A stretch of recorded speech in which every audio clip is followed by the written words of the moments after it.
Man ismi sharifim Ochilboy Mo'minovman. 1939-yilda tug'ilganman. Buxoro viloyati Shopirkon tumani Denov qishloq Qoralar yig'ini hududidagi Bolayrod qishlog'ida tug'ilganman. Mening otam Ikkinchi jahon urushida halok bo'lgan, urush yetimiman. Onamni qo'lida qolib tarbiya ko'rganman, voyaga yetganman.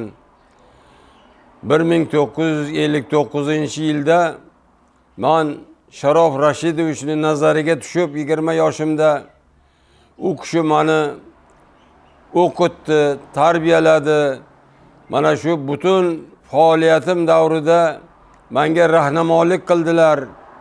Men endi 20 yoshimda nima ish qilishimni, kelajakda kim bo'lishimni bilmay yurgan bir yigitlik vaqtimda Sharof Rashidovning yordamlari bilan, u kishini rahnamoligi bilan men katta hayot yo'liga chiqdim, qadam tashladim. O'sha zamonda, o'sha davrda mamlakatda Xrushchov rahbarlik qilayotgan davrda aholi boshiga go'sht, sut, chorva mollari, chorva ozuqalarini yetishtirishda, chorva mahsulotlarini yetishtirishda katta qaror qabul qildi. Ayni shu paytda Sharof Rashidov ham O'zbekistonga birinchi rahbar bo'lib yangidan saylangan davrlari edi. Ittifoqdosh respublikalarga chorva ozuqasini tayyorlash uchun makkajo'xori ekish, makkajo'xoridan yuqori hosil olib buni Komsomolga topshirildi. O'zbekiston Komsomolini markaziy komiteti qaror chiqarib, chorva ozuqasi uchun makkajo'xori yetishtirishni Komsomol o'z qo'liga olsin deb topshiriq berdi. Men ana shu paytda kolxoz Komsomol tashkilotining kotibi edim. Viloyat Komsomol tashkiloti, rayon Komsomol tashkiloti chaqirib bizga topshiriq berdiki, har bir kolxozda makkajo'xorichilik brigadalari, zvenalari tuzishni tashkil qilish bo'yicha. Biz kelib kolxozda Komsomol yoshlarini yig'ib, majlis qilib, makkajo'xorilik bo'yicha brigada tuzdik. 7 kishidan iborat va kolxoz pravleniyasiga, partiya komitetiga iltimos qildik. Bizga 50 gektar yer, traktor, boshqa sharoitlarni yaratib berishdi. Ana shunday qilib 59-yil 23-martdan boshlab olgan brigadamiz a'zolari bilan ekin yerlarimizga ish boshladik. Makkajo'xorini ekib, parvarish qilib, uni juda bir agrotexnika qoidalari asosida yetishtirdik. 1-marta 59-yilni ana shu may oyida dalamizga markazkomning sekretari Gabrilyans kelib, obkomning birinchi sekretari Ahmadali Rizoyev bilan birga ishlarimizni tanishib, bu yerga Sharof Rashidovni olib kelamiz deb ketdilar. 1959-yilning 18-iyulida dalamizga hurmatli Sharof Rashidovich keldilar. Ekinlarimizni, brigada a'zolarimizni hammamizni tanishib, mana birinchi uchrashuvimiz ana shu 18-iyul 59-yildan boshlandi. Men o'sha paytda mana qilgan ishlarimiz haqida, boshqalarimiz haqida dala ishxonamizda o'tirib suhbat bo'ldi. U kishi juda ko'p savol-javoblar bilan mana shu bizni sharoitimizni, ishimizni o'rgandilar, ko'rdilar va respublikaga bu ishni yozishni, Komsomol yoshlarga murojaat qilishni topshirdilar. Biz ana shu respublika Komsomol yoshlariga murojaat qilib, ana shu kompleks mexanizatsiyalashgan makkajo'xorichilik brigadamizni ishini yanada rivojlantirdik. Mana 1959-yili Sharof Rashidov kelib ketganlardan keyin bir oydan keyin meni Toshkentga chaqirishdi. U yerda markazkomning plenumiga borib qatnashdim va u yerda nutq so'zladim. O'sha bir markazkomni plenumida mani plenum oxirida plenum a'zoligiga saylashdi. Sharob Rashidov o'zlari turib, dalada ko'rgan makkajo'xorilarni 4,5 metr o'sganligini, gektariga 1000 sentner hosil borligini, 110 sentner don hosili borligini mutaxassislar aniqlab berganini gapirib berdilar. Mana shunday qilib biz respublika bo'yicha shu makkajo'xori yetishtirishda kompleks mexanizatsiyalashgan brigadani ishini yanada rivojlantirdik. 5 yil brigadirligidan keyin Sharob Rashidov brigadamiz dalasiga 3 marta keldilar. Men 63-yil 6-dekabrdan o'zimni kolxozimga, Oxun Boboyev kolxoziga rais bo'lib saylandim. 14 yil kolxozga raislik qildim. Og'ir paxtachilik, eng yuqori hosildor paxtachilik kolxozi 1200 gektar paxtadan 3,5 ming tonna paxta yetishtirib berdik. Xalqimiz bilan birga, kolxozchilarimiz bilan juda katta mehnat qildik. Ko'p yerlarni o'zlashtirdik. Mana shu 5 yil brigadirlik, 14 yil raislik davrimda Sharob Rashidov dalamizga 13 marta keldilar 19 yil ichida. 5 marta dasturxonimiz atrofida o'tirib, bir piyola choy atrofida suhbat qildilar. Shunday qilib Sharob Rashidovni har dafa kelganlarida juda ko'p pand nasihatlar, o'gitlar menga faoliyatimga to'g'ri ishlash, xatolikka yo'l qo'ymaslik, mana shularni hammasini pand nasihat qilib menga juda ko'p saboq berdilar. Men shu saboqlarni butun faoliyatim davrida og'ishmay amalga oshirdim. U kishi meni Samarqand davlat qishloq xo'jalik institutiga o'qishga qo'ydilar. Samarqand qishloq xo'jalik institutini 66-yil bitirib, olim agronom degan mutaxassislikka ega bo'ldim. Ana shunday qilib u kishini 25 yillik faoliyati davrida 41 marta uchrashdim. 7 marta qabullarda bo'ldim. Juda ko'p u kishidan men tarbiya oldim, saboq oldim. Bir yetim bola edim, nima ish qilishimni bilmay yurgan odam edim. Mana shu Sharob Rashidovning yordami tufayli, otalarcha g'amxo'rligi tufayli men voyaga yetdim, respublikaga taniqli odam bo'ldim. Markazkom a'zosi, Oliy Sovetga deputat bo'ldim. Lenin ordeni bilan mukofotlashdi, mehnatlarimni taqdirlashdi.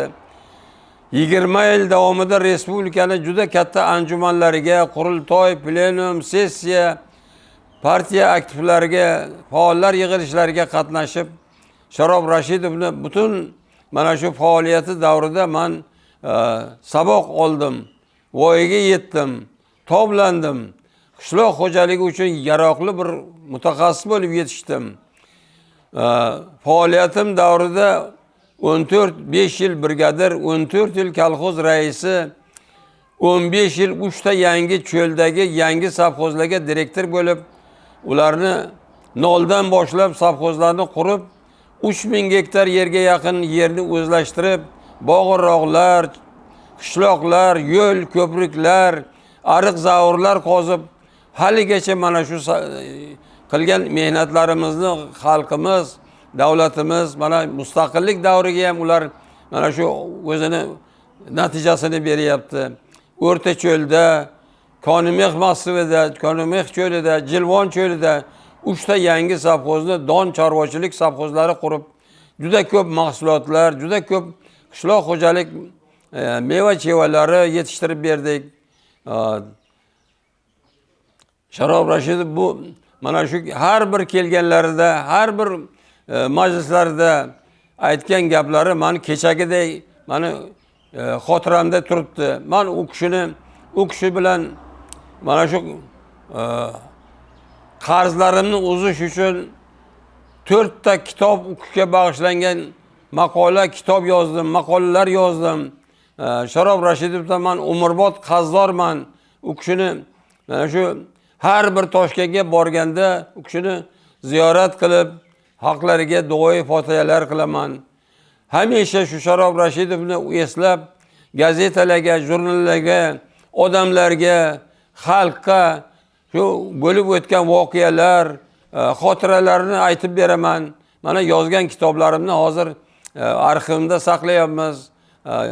Men yaqinda Jizzaxga borib, u kishini uy muzeylariga kitoblarimni topshirdim.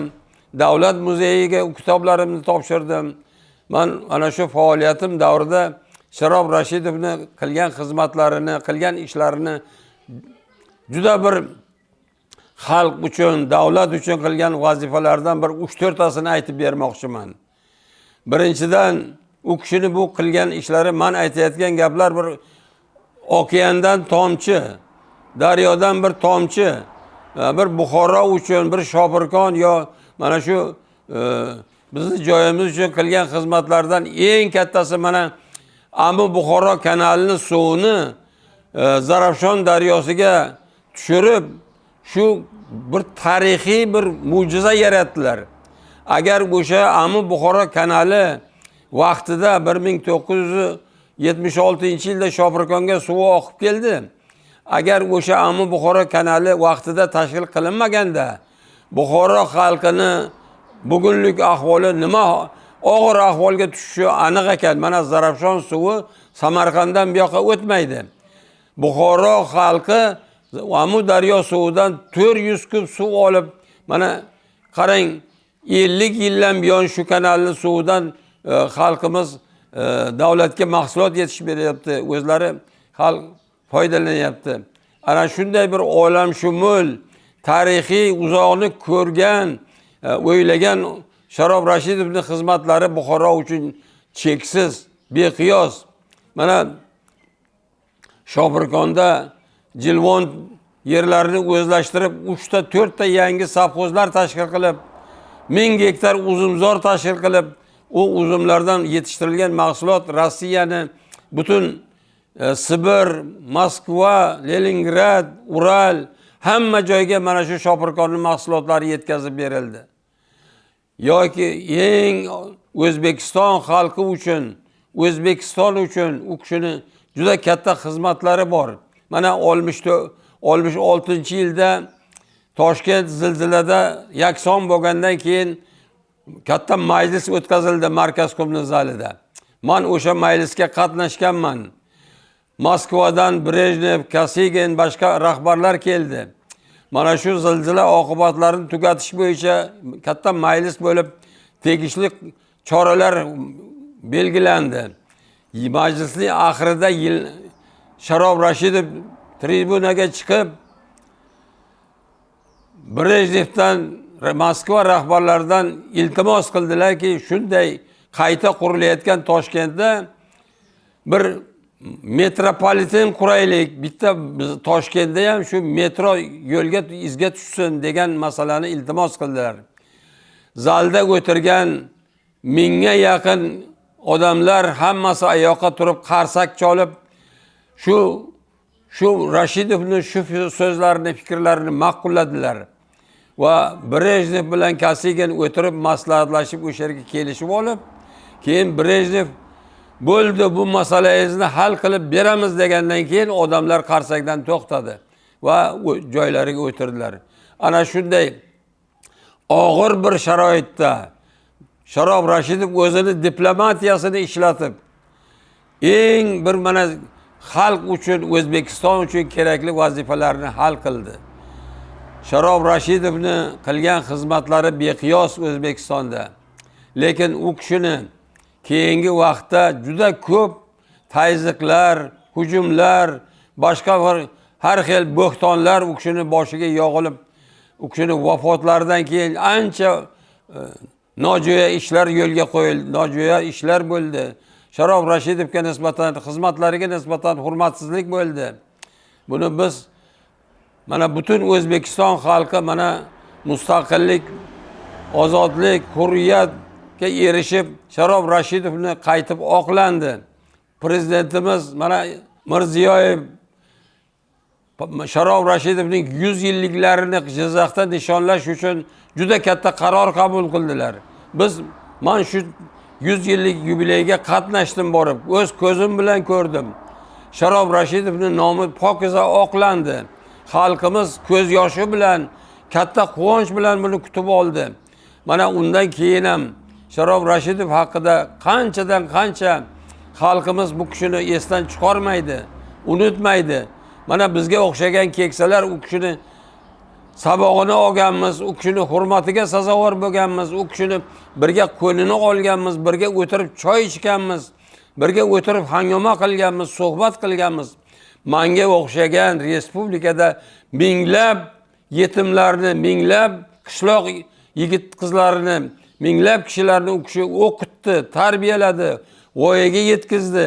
Mana shunday bir xayrli ishlarni amalga oshirilgan inson bu kishini yotgan joylarini jannatdan qilsin. Hamisha bir mana shu Sharof Rashidovning qilgan ishlari, qilgan xizmatlari bizni esimizdan chiqmaydi.